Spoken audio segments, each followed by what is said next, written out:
How to fix Apple CarPlay not connecting on iPhone. Hello everyone, I am Bishaka and welcome to our channel. Now let's get right into the tutorial.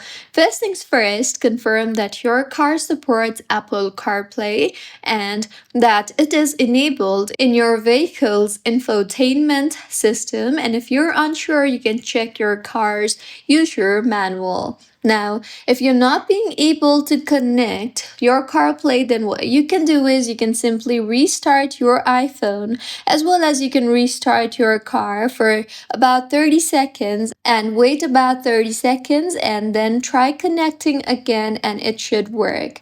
If not, then check your USB cable if you are using wired CarPlay. So make sure that you are using a high quality or Apple certified Lightning or USB-C cable. If not, then you can also try using a different USB port in your car if one is available.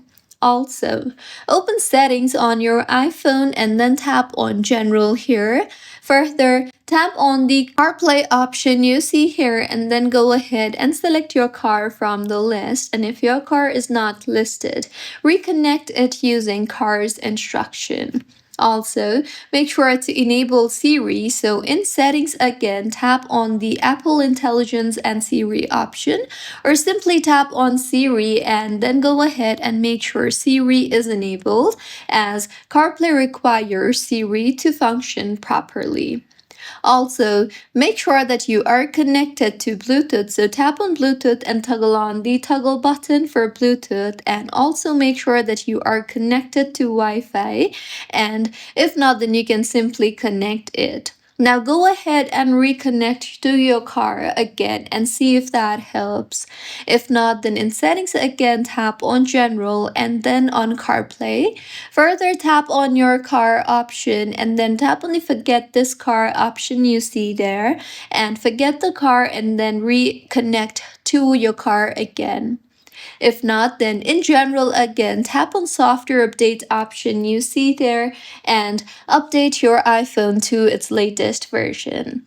And if your issue is not fixed yet, then in General again, tap on Transfer or Reset iPhone, and then tap on Reset, and then tap on Reset Network Settings. Reset your network settings, and then try connecting again, and by now your issue should have been fixed. If not, then you might need to check your vehicle's software update, as some vehicles receive infotainment system updates that improve car compatibility later. So, these were a few fixes on how you can fix Apple CarPlay not connecting on iPhone. If you find this tutorial helpful, please like the video and do comment if you have any queries. Also, do subscribe to our channel for more helpful tutorials like this. See you on the next one.